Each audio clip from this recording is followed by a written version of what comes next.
तो द्रवों के प्रवाह में जिसने इससे पहले का वीडियो अटेंड किया होगा, तो हम लोगों ने इससे पहले क्या पढ़ा है ओरली हम लोग डिस्कस करते हैं।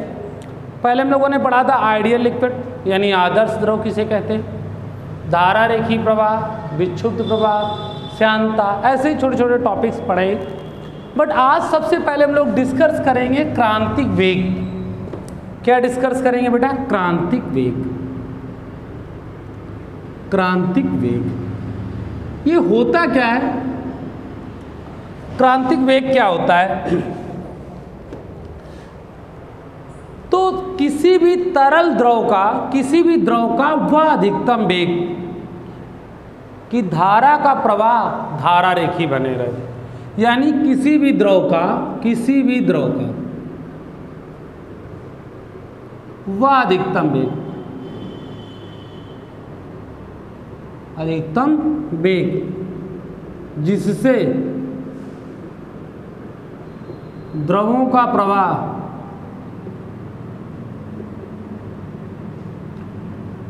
धारा रेखी बना रहे।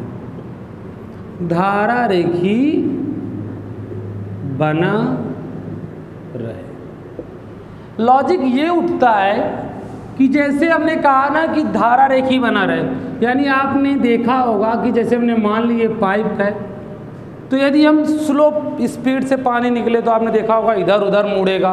लेकिन यदि स्पीड से पानी निकले, जैसे आपने देखा हो पाइप है और पाइप से कभी पानी फट जाए तो ना स्ट्रेट लाइन सीधी रेखा में जाया करता है। यदि स्लो धीरे धीरे जाए तो इधर उधर कहीं भी जा सकता है। समझ गए? तो उससे हम लोग कौन सा वेग बोलते हैं बेटा? क्रांतिक वेग। क्लियर? तो इससे पहले हम लोगों ने पढ़ा था कल श्यानता गुणांक। अच्छा, अब एक चीज और भी पढ़ेंगे आज हम लोग, वेग प्रवणता। क्या पढ़ेंगे हम लोग? वेग प्रवणता। इसे इंग्लिश में बोलते हैं वेलोसिटी ग्रेडियंट। तो वेग प्रवणता क्या होता है? एक वर्ड याद करना कि प्रवणता का मतलब कभी भी हो तो नीचे आपका जो होगा वो डेल्टा एक्स होगा और यहाँ पर साइन किसका लगेगा? माइनस का, क्योंकि प्रवणता का मतलब होता है लॉस होना, कमी होना। तो delta we upon delta x, यानी दूरी के सापेक्ष, इसे क्या कहते हैं हम लोग? दूरी कहते हैं। इसे क्या कहते हैं? वेग। तो दूरी के सापेक्ष वेग में होने वाले पतन को हम लोग वेग प्रवणता कहते हैं। दूरी के सापेक्ष वेग में होने वाले पतन को हम लोग क्या कहते हैं? वेग प्रवणता कहते हैं। याद रखिएगा, दूरी के सापेक्ष वेग में होने वाले पतन को, यानी आपने सुना होगा या देखा होगा या सुन लीजिए, मान लीजिए आपके यहाँ पानी टंकी बनी हुई है घर के पास, तो बस आपके यहाँ जब पानी का वेग आएगा तो ना बहुत तेज आता है, लेकिन जैसे जैसे हम लोग टंकी से दूर जाने लगते हैं तो पानी का वेग धीरे धीरे क्या होने लगता है? कम होने लगता है। उसी को हम लोग क्या कहते हैं? वेग प्रवणता। इसकी यदि बात करें तो इसका मात्रक होता है मीटर पर सेकेंड, और दूरी का मात्रक क्या हो गया? मीटर। तो मीटर मीटर कैंसिल तो हो जाएगा सेकेंड की पावर -1। यदि हम लोग डायमेंशन की बात करें तो t-1। अच्छा, एक बात याद रखना, कोई ज़रूरी नहीं कि जनरली आप जैसे डेल्टा एक्स लिखो, दूरी के बाद डेल्टा डी लिखो, डेल्टा आर लिखो, ऐसा कुछ भी लिख सकते हैं। राइट? ऐसा कोई प्रतिबंध नहीं आपके यहाँ डेल्टा आर या डेल्टा एक्स ऐसी कोई चीज़ें लिखें, जो मन हो आप वो लिख सकते हैं। चलिए,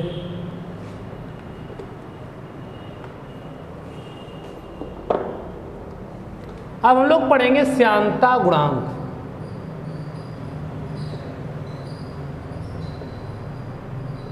क्या पढ़ेंगे दोस्तों? श्यानता गुणांक। तो अब ये श्यानता गुणांक होता क्या है और कैसे होता है, तो सुनिएगा। श्यानता गुणांक, पहली बात तो श्यानता आपको पता है ना, द्रव की दो भिन्न भिन्न परतें हों, यानी ये आप मान लीजिए वाटर की लेयर है और ये हमारी मान लीजिए किसका है? पेट्रोल है, यानी कि पेट्रोल है, और ये हमारा जल है। तो एक बात और भी उठता है, जैसे कि आप इन दोनों परतों के बीच में बल कौन सा लगता है? जब हम लोग श्यान बल बोलते हैं तो एक और वर्ड भी उठते हैं, ससंजक बल और असंजक बल।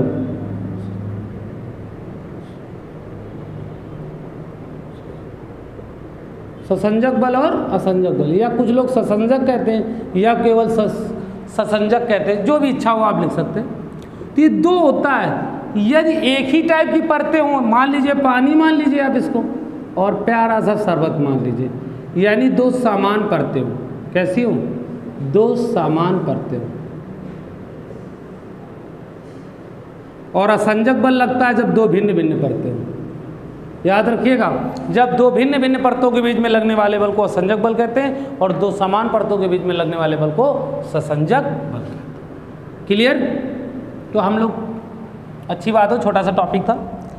तो श्यानता गुणांक में क्या करना होता है कि पहले जो होता है F डायरेक्टली प्रोपोर्शनल होता है A, कि यानी जो श्यान बल होता है वो क्षेत्रफल के क्या होता है? अनुक्रमानुपाती।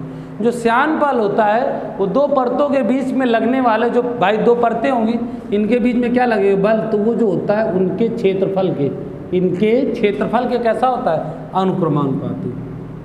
अब दूसरी बात होती है, यदि ये इधर चल रहा होगा तो ये इधर चल रहा होगा, दोनों में कुछ ना कुछ तो वेग होगा।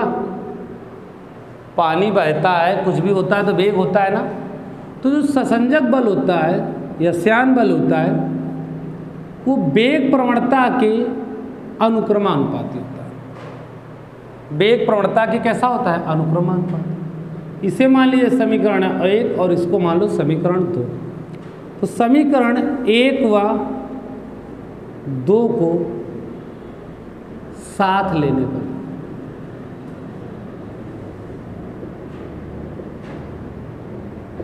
तो साथ में ले लीजिए तो आएगा F proportional A delta V by delta X। और यदि हम प्रोपोर्शनल का साइन हटाते हैं तो एक कांस्टेंट लग जाएगा A delta V upon delta X। Agree कर रहे हैं ना? अच्छा, अब कभी कभी यहाँ जो साइन आता है वो प्लस माइनस का आता है। मतलब कभी ऐसे लिक्विड हो गए कि जिनमें आसानी से बह जाते हैं पानी, तो वहाँ पर पॉजिटिव होगा, और कुछ ऐसे हो जाए शहद, अलग टाइप के आइटम हो गए, तो उनमें बल कैसा लगे? कम लगता है। यानी जस्ट उल्टा, कभी मैक्सिमा और कभी मिनिमा, कभी अधिकतम और कभी न्यूनतम बल लगते हैं। अब हम लोग बात क्या करेंगे? बात कर रहे थे ना श्यानता गुणांक क्या होता है, तो फार्मूला क्या है आपका? ईटा A delta V by delta X। इसी को बेटा हम लोग बोलते हैं श्यानता गुणांक। अच्छा, बाकी लोगों से चीज़ों से बहुत ही पहले से परिचित हो, तो अब हमारा अकेले वर्ड उठेगा कि श्यानता गुणांक क्या है। डिफिनेशन बनाएंगे हम लोग। तो ईटा बराबर होता है F upon A delta V by delta X। तो किसी द्रव का श्यानता गुणांक, किसी द्रव की श्यानता गुणांक उस द्रव के लगने वाले, उस द्रव के लगने वाले, या ऐसे पढ़ सकते हैं हम, कैसे? किसी द्रव का श्यानता गुणांक उस द्रव के एकांक क्षेत्रफल पर लगने वाले श्यान बल के संख्यात्मक मान के बराबर होता है जब उसकी वेग प्रवणता कैसी हो? एकांक। वेग प्रवणता कैसी हो बेटा? एकांक हो। दोबारा गौर सुनिएगा, किसी द्रव का श्यानता गुणांक उस द्रव के श्यान बल के संख्यात्मक मान के बराबर होता है, उस द्रव के श्यान बल के संख्यात्मक मान के बराबर होता है जब उस द्रव की वेग प्रवणता कैसी हो? एकांक। दोबारा गौर सुनिएगा, किसी द्रव का श्यानता गुणांक उस द्रव के एकांक क्षेत्रफल में लगने वाले किसके? श्यान बल के संख्यात्मक मान के बराबर होता है जब उसकी वेग प्रवणता कैसी हो? एकांक। अब बात चलती है हम लोग इसकी यूनिट की बात करें तो यूनिट देखो, फोर्स की आपकी पढ़ी कि न्यूटन, इसकी होती है मीटर स्क्वायर, और इसकी थोड़ी देर पहले हम लोगों ने पढ़ा है सेकेंड इनवर्स, तो Newton second upon metre square. यार इसको एक और भी फॉर्मेट में आप तोड़ सकते हो, और उसमें और भी हो सकती है। क्या हो सकती है? किलोग्राम पर मीटर सेकेंड। एक ये भी इसकी डायमेंशन हो, सॉरी मात्रक हो सकता है। अब हम लोग यदि इसकी बीमा की बात करें तो बीमा इसकी हो जाएगी m, इसकी होती है l, टाइम की होती है t।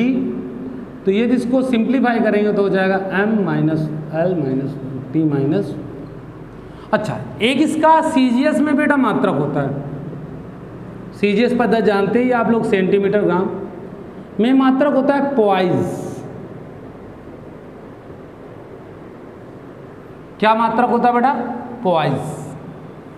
सीजीएस पद्धति में इसका एक मात्रक क्या होता है बेटा? पॉइज।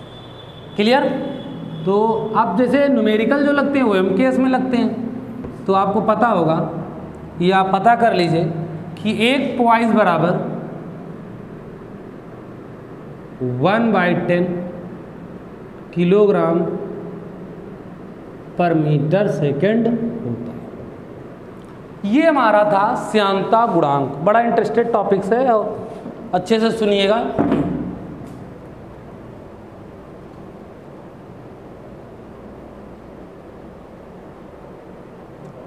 अच्छा, कि जैसे कोई पूछ ले कि श्यानता गुणांक किस पे डिपेंड करती, तो आपको हिसाब से श्यानता गुणांक,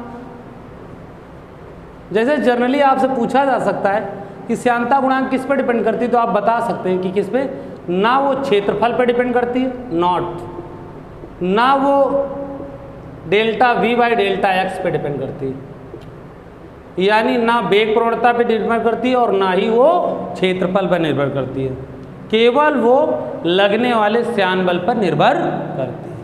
याद रखिएगा कि जैसे फिजिक्स में कोई फार्मूला होता है कि आगे जो होता है उसके पीछे वाला उस पर डिपेंड करता है, इसमें ऐसा कोई प्रॉब्लम नहीं है, वो किसी पर भी निर्भर नहीं करती। याद रखिएगा ना। अच्छा, इससे पहले हम लोगों ने एक फंडामेंटल पढ़ा था, या पिछले वीडियो में हमने कहा था स्टोक्स लॉ। स्टोक्स का एक फार्मूला होता है F = 6 पाई ईटा RV। इसको क्या होता है, कुछ लोग बीमी विधि से निकालते हैं। इस फार्मूले को बीमी विधि से हम लोग सत्यापित कर सकते हैं, और वो तो जैसा कि आपको पहले ही से पता है कि बीमी विधि से, डायमेंशन मेथड से आप लोग पहले निकाल सकते हैं। इसका काम क्या होता है, स्टोक्स लॉ या स्टोक्स बल, ये क्यों खोजा गया, ये ऐसा क्या था, स्टोक्स नियम क्या है। तो स्टोक नियम ये कि जब कोई बूंद, द्रव की बूंद कहीं भी स्वतंत्र पृष्ठ पर, कहाँ पर बेटा, स्वतंत्र पृष्ठ पर आराम से गिर रही हो, तो उस पर लगने वाला जो बल होता है उसकी जो गणना करनी है वो स्टोक्स ने बताया था। यानी बारिश होती तो बारिश की बूंद ऊपर से नीचे आराम से गिर रही होती, उस पर कितना बल लगता है उस बात को किसने बताया था, स्टोक्स ने। तो स्टोक्स का फार्मूला जैसे बता सकते हैं, तो क्या बताओगे कि स्वतंत्रता पूर्वक गिरती हुई बूंद का वेग निर्धारण करना या बल निर्धारण करना या उसकी श्यानता गुणांक को निर्धारण करना ही स्टोक्स ने बताया था। भाई श्यानता गुणांक निर्धारण करना होगा तो बल पता होना चाहिए और त्रिज्या और वेग पता होना चाहिए। यदि बल का निर्धारण करना है तो श्यानता गुणांक और रेडियस और भी कोई भी एक चीज़ का निर्धारण कर सकते हैं, बट अदर सब कुछ पते आपको कंफर्मेशन होना चाहिए। अच्छा, अब एक वर्ड आता है सीमांत वेग, इंपॉर्टेंट है, अच्छा सा है। सीमांत वेग क्या होता है? सीमांत वेग, टर्मिनल वेलोसिटी। सीमांत वेग क्या होता है?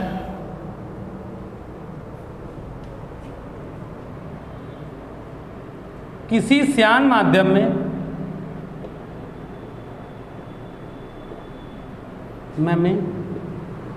गिरते हुए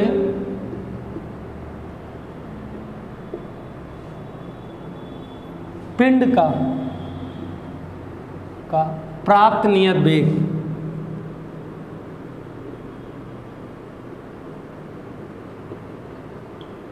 सीमांत वेग कहलाता है।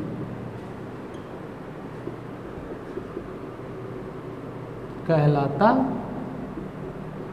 है ना, एग्री करें ना कि किसी श्यान माध्यम गिरते हुए पिंड का नियत वेग श्यान वेग कहलाता है।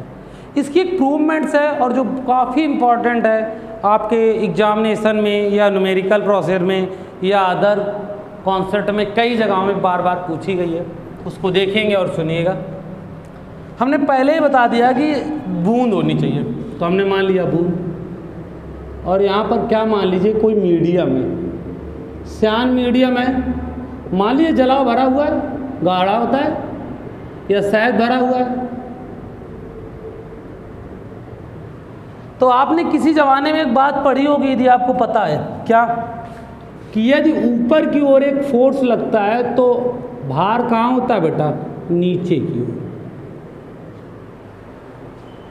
अब हमने पहले ही बता दिया कि जब ऊपर से कोई गिर रहा होता तो वहाँ स्टोक्स फार्मूला होता है, यानी F इक्वल हो जाएगा 6 पाई ईटा।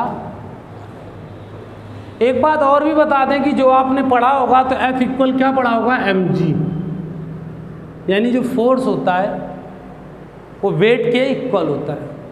बट एक बात आप बताइए कि जैसे मान लीजिए रसगुल्ले को आप जलाओ के अंदर डुबोई तो देखो खूब मतलब तैर के मोटा हेल्दी बन जाता है, उसका द्रव्यमान चेंज हो जाता है, यानी m का मान चेंज हो जाता है। लेकिन जैसे ही बाहर निकालने सिकुड़ जाता है, फिर भी द्रव्यमान चेंज हो जाता है।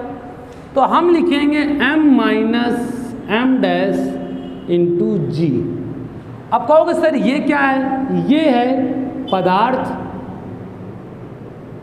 और ये है माध्यम। आपको तो सर माध्यम का द्रव्यमान क्या होता है, अरे रसगुल्ले का अपना द्रव्यमान होता है, जलाव का अपना द्रव्यमान होता है। तो मान लीजिए रसगुल्ला और ये जलाव है, जलाव मतलब पदार्थ और जिसके अंदर गिरा रहे हैं माध्यम, तो ये रसगुल्ला हो गया और ये क्या हो गया, जलाव। तो द्रव्यमान वॉल्यूम इंटू डेंसिटी, आयतन इंटू घनत्व और आयतन इंटू घनत्व। अब कुछ लोगों के दिमाग में एक जागृत होना, सर v का मान आपने क्यों नहीं चेंज किया।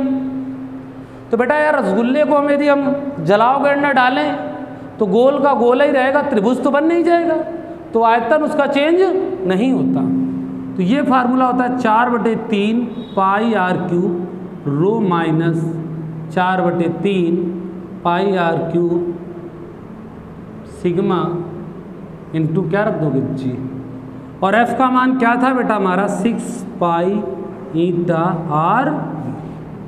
तो 6 pi eta R V equal 4/3 pi R cube ले लो कॉमन, तो रो माइनस सिग्मा इंटू क्या हो जाएगा, जी।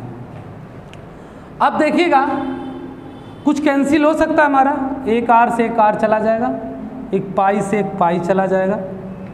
तो v बराबर क्या हो सकता है, 4r²। क्या होगा, r²। नीचे क्या आ सकता है, 6 आएगा, ईटा आएगा, 6 इंटू ईटा। अच्छा कुछ भाई साहब पहले ही से रेडी थे यहाँ पर 3, ऊपर क्या बना, रो माइनस सिग्मा इंटू जी। तो 2 जा 4, 2 3 जा 6, तो 2r²/9 ईटा रो माइनस सिग्मा इंटू जी। और ये किसके इक्वल हो गया हमारा, v के। एक बात कई बार याद रखिएगा कि जो रो है वो पदार्थ का घनत्व है। किसका है, पदार्थ का घनत्व। और जो सिग्मा है वो माध्यम का घनत्व है। किसका घनत्व है, माध्यम का घनत्व। और जो g है वो हमारा गुरुत्वीय त्वरण है, गुरुत्वीय त्वरण। और जो r है हमारी वो त्रिज्या है हमारी, और जो ईटा है वो श्यानता गुणांक है ना। चलिए एक और टॉपिक्स पढ़ते हैं आज।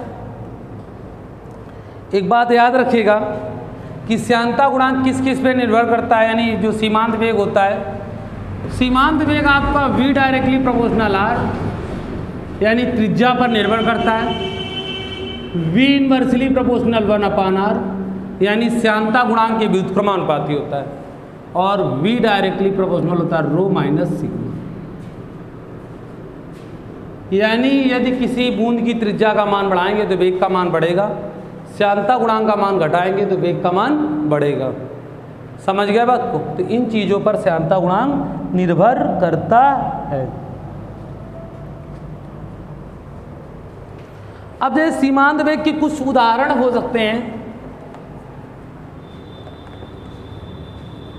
कि आपको कहाँ कहाँ सीमांत वेग नजर आता है। बादल का बनना,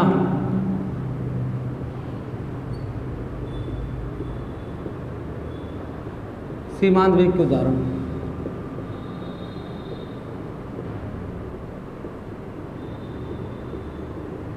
बादल का बनना।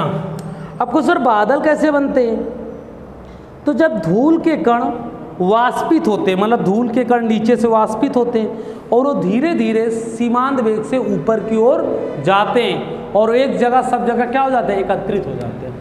अब ये सीमांत वेग से ना जाएं तो फिर वहाँ रुक ही नहीं पाएंगे, लड़के तुरंत गिर के नीचे चले आएंगे। तो वो क्या बन जाते हैं, बादल, यानी बादल का बनना। और वर्षा की बूंदों को गिरना, वर्षा की बूंदों का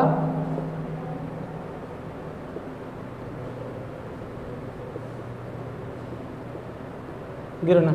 ऐसे कई एग्जाम्पल्स हो सकते हैं आपके सीमांत वेग के। ओके,